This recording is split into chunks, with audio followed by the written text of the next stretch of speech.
दोस्तों पुराने ज़माने की बात, एक राज्य का राजा बहुत ही समझदार और ईमानदार था। तो उसने डिसाइड किया कि वो अपने राज्य का अगला राजा अपने बेटे यानी कि राजकुमार को नहीं, पर उसे बनाएगा जो सही में राजा बनने के लिए काबिल हो। और उसके लिए वो सभी की परीक्षा करेगा और वो परीक्षा में पास होगा, उसी को वो राज्य का अगला राजा बनाएगा। हाँ, वो परीक्षा में राजकुमार भी भाग ले सकता था।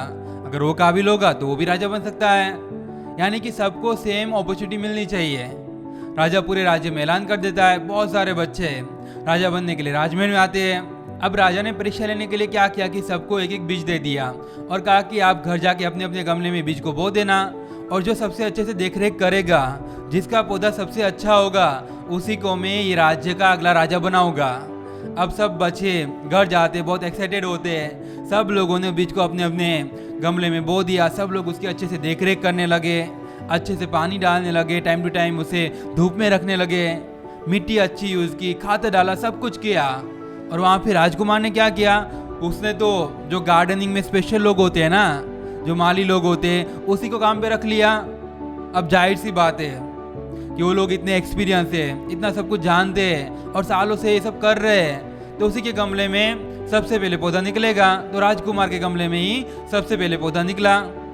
अब फिर धीरे धीरे बाकी सब बच्चों के गमलों में से भी पौधे फूटने लगे, पर अभी भी एक किसान का बेटा था, उसके गमले में से अभी भी पौधा बाहर नहीं निकला था। ऐसा नहीं था कि वो मेहनत नहीं कर रहा था, वो भी मेहनत कर रहा था, अच्छे से देखरेख कर रहा था अपने गमले की, टाइम टू टाइम धूप में रखता, टाइम टू टाइम उसमें पानी डालता, अच्छी मिट्टी यूज़ की थी, खातर भी डाला था। किसान का बेटा था, इतना तो पता ही होगा ना। पर उसके गमले में से कुछ बाहर निकल ही नहीं रहा था।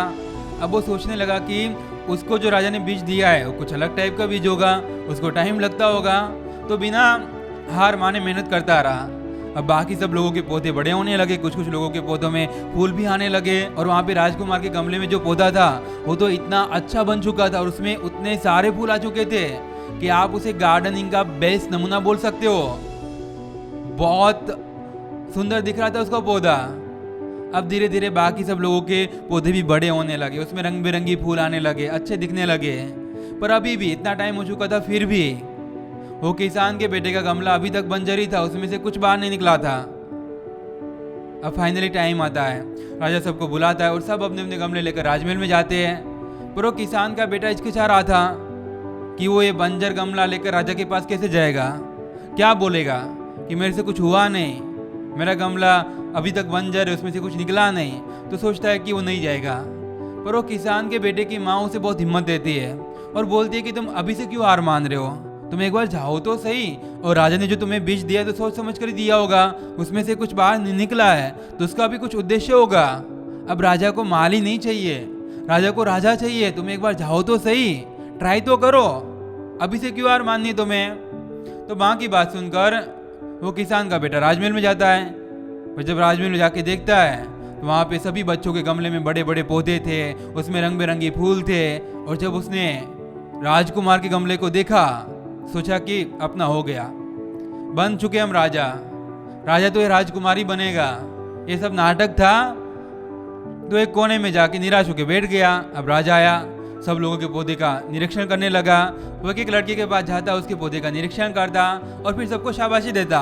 और ऐसे एक एक करके लास्ट में वो किसान के बेटे के पास जाता है और उसके गमले को देखकर बोलता है कि तुमने अपने गमले की देखरेख नहीं की क्या, इसका ख्याल नहीं रखा, ये बंजर क्यों अभी तक। तो वो किसान के बेटे ने कहा कि राजा जी मुझे माफ़ करना, ऐसा नहीं कि मैंने देखरेख नहीं की, मैंने इसकी बहुत अच्छे से देखरेख की, मैंने टाइम टू टाइम पानी डाला, टाइम टू टाइम धूप में रखा, अच्छी मिट्टी यूज़ की, खातर डाला, सब कुछ किया, पर पता नहीं मेरे गमले से कुछ बाहर निकला ही नहीं। तो राजा ने कहा कि कोई बात नहीं, चलो मेरे साथ। अब किसान का बेटा डरने लगा कि राजा उसे कहाँ ले जा रहा होगा, सब लोगों के सामने कुछ बोलेगा तो नहीं ना, उसकी बेइज्जती तो नहीं करेगा ना। फिर सोचने लगा कि यार मैं ही गधा हूँ कि मैं बंजर गमले के साथ यहाँ पे आ गया, मुझे यहाँ पर आना ही नहीं चाहिए था, मुझे माँ की बात सुननी नहीं चाहिए थी। अब राजा राज सिंहासन के पास जाता है और राज सिंहासन पर बैठ के सबको बोलता है कि मैंने आप सबको जो बीज दिए थे ना, वो सब बंजर बीज थे, उसमें से कभी कोई पौधा निकल ही नहीं सकता था। पर आप सब लोगों ने राजा बनने के लिए, मुझे खुश करने के लिए अपने अपने बीज बदल दिए, चालाकी की। और आप लोगों की बात क्या कहूँ, मेरे बेटे को देखो, उसने तो माली को ही रख लिया। पर मुझे ऐसे चालाक लोग नहीं चाहिए, मुझे अपने राज्य के लिए एक ईमानदार राजा चाहिए।